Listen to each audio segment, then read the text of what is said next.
around some kind of meat. Savory, salty, and juicy. Hams, wieners, dogs, flappers, we got everything.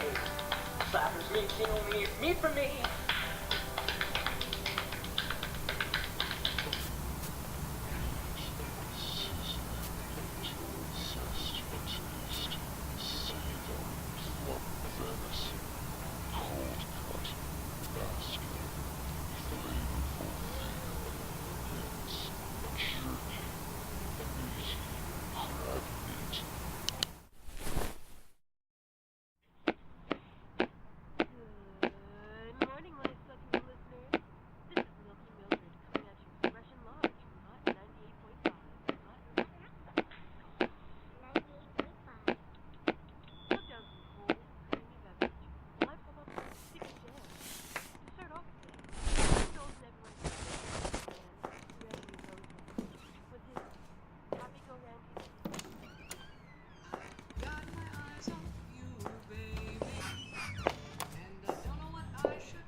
Good morning, apartment occupants.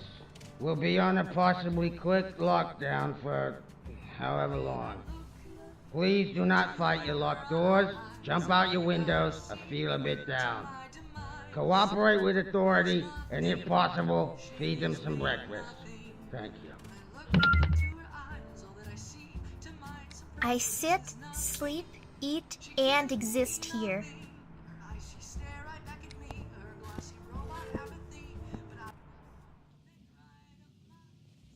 Ooh, that shirt must belong to the computer kid next door. I never really got that Walker guy, but this t-shirt must be a real find, because it was made way back when he was promoting his first album. Says here the title of the album is called Jaywalking Away from the Law, and it features his first single, Edge.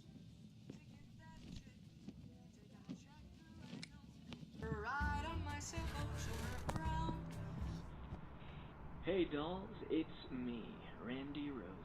And when my lips aren't pressed against yours, they're wrapped around a nice, thick, cool cigar.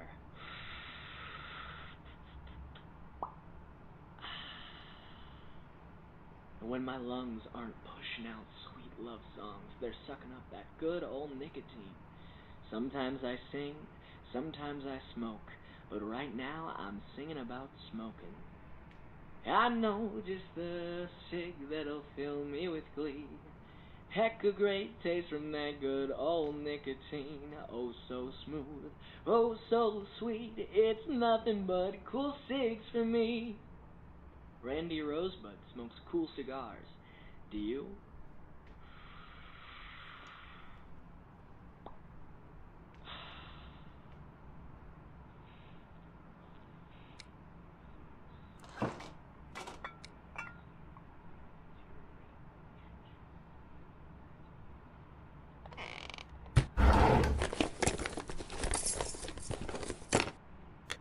Oh, look at this old thing. Oh gosh, would you look at this old thing? Being president of Randy's Rose Garden sure was hard work. It's just one of the many carbon monoxide tanks I bought for Randy. The beautiful bust of Isaac Newton, inventor of gravity. They say this replica of a statue of Isaac's rack weighs a total of 87 heavy pounds to accurately recreate the original, which existed way back in 1666 when Isaac carved it to immortalize his beauty. That was in turn so powerful, it was the very first item to fall straight to the ground when dropped. Oh, I just love whiling away the hours with this thing. I'll be needing Mrs. Senior glasses while I'm still Miss Junior. Perfect fit, just like me and Randy. You know, they say closet door is the most beautiful phrase in the English language. Cellar door. It's cellar door. Oh, Dunc, is that you? I didn't know you were in there. Aren't you supposed to be outside on the patio? The patio is the oppressive anvil for my body to be welded on by the heat of cruel daybreak. Tell me, Maggie, when I, a cactus, was born into this world, was my creator so foolish to think I would willingly suffuse myself to the malevolence of the sun's brutal fever, that the fresh tabula rasas of Mother Earth are simply biscuits for the sun's oven to bake and slowly destroy, all the while teaching them to preach the very sun I reject in my subversive shade, unhurt? Do you need any help getting out of there, Dunc? Help? Liberation? You cannot help me. I don't know if you realize it, but 1, the door is locked from the inside, and 2, cacti can't move. Wherever I may stand becomes home to my cell, to my 1-foot circumference. Where would you take me? Into the living room? The 5 square meters of your shallow apartment space can't liberate me. I was born to be confined, born to be packaged in the soil, and then baked by the sun until it one day defeated me. Maybe if I could, I'd grow seeds, in hopes that they too would be packaged by the earth. Cacti are prisoners. We are all prisoners, but are you too, in your 5 square meters, waiting for the end? Aw, what are you doing in there, dude? Let the world pass me by, prick me off the worldly grapevine, and toss me to the ground. Alone, I'll confine myself in a humble solitude. The farmers all know that one less grape won't make the wine less sweet. The sun's rays will burn just as bright without me there to bathe in them. In a raging sandstorm, I'll stop. I'll be the unmoved pebble at the bottom of a waterfall. I'll let the buffalo stampede over me. I'll be the stable cactus who neglects the sun, God itself. Quote me when I say, goodbye, radiance. Won't you get a little bored in there all alone? Bored? Bored? Is that what you fear, Miss Mallow? What could be but isn't? The absence of your television, the lethargic consequence? Are you perplexed to wonder what use your brain is unless it's constantly capsized by a violent coma? I too felt that torture once, of energy. So, you're avoiding sunlight? That's exactly it. I've rejected the sun, and in turn embraced the night. There is black, and there is white. There is water, and there is fire. Yin and yang spin in a ballet to weave the end cycle of a nycthameron. I have chosen to endorse one half of the coin, miss, not flip it. Such is the duality of intrinsity. You oppose my difference with your bourgeois tastes, I assume. Oblivious you are to the wonders of the night. The end? Death is inevitable. Morality is petrifying and yet necessary to bring about new forms of energy. Mistake this concept as my own personal nihilism if you're so childish. But it is the truth that the very heat we use to cook our food and warm our beds is the fake cause of our beginning and the true cause of our death. Like a kingdom that becomes so powerful it corrupts itself. Twin, a machine melting itself. A salmon dies beached after giving birth, or a once optimistic philosopher's pseudo-psychological pessimism. Man cannot confirm any true outcome other than the certainty of death. But I am the man who can confirm the reason. The slow but sure augmentation of the sun will one day burn us all. If I am to die, I will not look to the horizon in which my murderer stands, but be apathetic and let it destroy me without my acknowledgement. I always thought the sun was a good thing. The agaco-cathological world of our existence is falsely bicameralized through media teachings. We have traditionally been taught that the day is good and the night is bad. Solar deities are worshipped universally, culture to culture. Long ago, Aztec farmers squinted their eyes to the sky, praying to the appellation of their sun god for bountiful harvests. Ancient civilizations epistolized in prayer to the image of light. Their comprehensive conception of the world revolved around this falsely metaphor of solar significance through and through. And here I stand to say that the affiliation of the sun with golden positivity is a falsy construct. Hypocrisy is at its very finest when those who claim to worship the sun for the sake of birth and happiness celebrate whilst the sun is the very fire that will one day bring upon the earth's demise. Well, if the sun is so bad, how's the night any better? What envelopes your thoughts when you think of the word darkness, vulnerability, anxiety, or fear? Are you afraid of solitude, or are you afraid of reflection? When the vision of the earth the sun has given you fades, there will be no possible distraction from cognitive dissonance. You will become enlightened by your own consciousness. People sleep at night because they are scared to spend an evening alone with themselves. When no strand of daybreak can touch you, You will feel the beauty and pleasure of its very absence. You will have then extracted yourself from the time-old ideology of day and night, and in this darkness you may wonder, what lies beyond? You will realize the sun is what roasts your flesh and grinds your bones to a powder until you have nothing left to give, and that the night is the cooling of the engine, the dismissal of obligation, and is the omnipotent, divine doctor of the universe. Night is good, day is bad, the sun is hellish, the moon divine. Aren't cacti desert plants? Amongst all living things that fester in the sun, cacti suffer the most physically and culturally. Many like you contrasuggestively assume that because of the common cacti's intrinsic endurance to heat, my cactus' chagrin against our primal heat source is somehow implausible and unreliable. All of a sudden, my emotional competence is questioned. Is my anger legitimate? I ask the better question. Is your confusion legitimate? When you realize your praise towards our solar deity was all for nothing, and the earth is soon to be engulfed by its flame, will you remember this conversation? Will you unravel the enigma of true knowledge, or burn on the pavement like roadkill? Isn't there anything else we can do besides sitting in the dark? There is nothing you can do. There is nothing any sentient mortal such as yourself can do. In this moment, we are insignificant.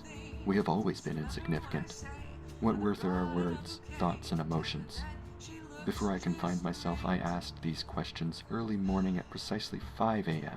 while indulging in a sugary sports brick. I thought to myself, I must make my mark on the world, and I crammed the sugary treat into the hole beneath your carpet. I realized then that even that material time capsule would one day be destroyed by the sun. So I lay here. The average man is an unintelligent man, and I realize that because of my realizations that I am not an average man. Please, enlighten me more. I doubt that you've truly wrapped your full interest on the inevitable termination of the earth as executed by the very sun you are so foolishly basking in now, or perhaps even dabbled in the intellectual stigmatism obtainable only through pitch-black darkness. But I will say this much. Your concern is appreciated. Benvolioing from a sesquipedalian such as I, common sentience tantamount to a colony of Mariquitas fettuccini primavera boast on amygdala, antipastoing for what? Meritorious Passatelli brings great palpation. With palpation, fagioli, petrioli, alfredo, pesto, spaghetti. Thank you. Here's the plans for the big basefoot bowl game Randy will be performing at twice later today.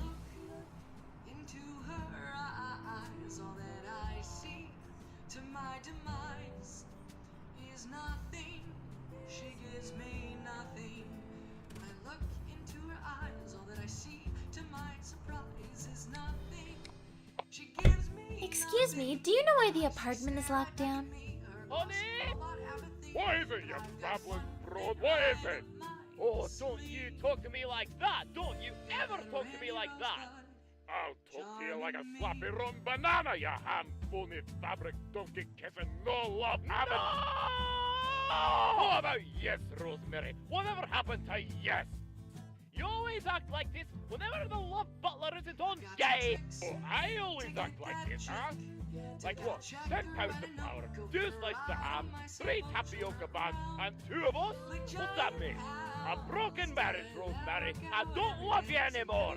I'll take your like a striping ass over you like a sucker palace on your racket, like a right on your striping ass over you like a stank your like breast. Looks like they're not gonna talk to anybody but each other until I get whatever it is they're fighting about fixed. I can't say much, I can't delay. There's still a chance she might be gay, and if there's nothing, she gives you nothing. Just remember what I say. Another broad in a bouquet, and tell her that she looks just Hello? God, is that you? I'm just kidding. Hello over there, miss. Hello over there. Are you that sweatpants lady Mom is always blabbing about? Well, I do wear sweatpants sometimes. Yeah, I've seen you around in the hallway sometimes carrying groceries, big boxes, and inflatable school animals, and even designer jeans into your apartment. I'm Shrimp, by the way. I'm Maggie. Pleasure to meet you personally, Max. Is your boss fake? Is your mailman How are you? or father fake? I've been all right. If the answer is no, What I'd like to ask would is, you like them to be? how are you? How would I'm you good. yourself That like makes to me be glad. fake? How's your boyfriend doing? How do you know I have a boyfriend? Are you kidding? I sit by this wall all day on the computer. I can't help but overhear some pretty interesting things. Please don't do that anymore. Yeah, I can't make promises. It's against my code. Do you know why the apartment's locked down? My mom says someone on a different floor probably died or something. I don't really know, though. The apartment's got like 2,000 floors. The couple 2 rooms over might know something, but they're too preoccupied with the fact I'm hogging up so much power on my computer their robot butler isn't working. Alas, I will not budge. There's people to meet, games to play, and emails to read. Oh, you're on a computer? 24/7! I dropped out of the tech classes at my community college because I figured there really wasn't anything new about computers that some phony 50-year-old amphibian could inform me about. Besides, I'm using this opportunity to plan ahead for my new career.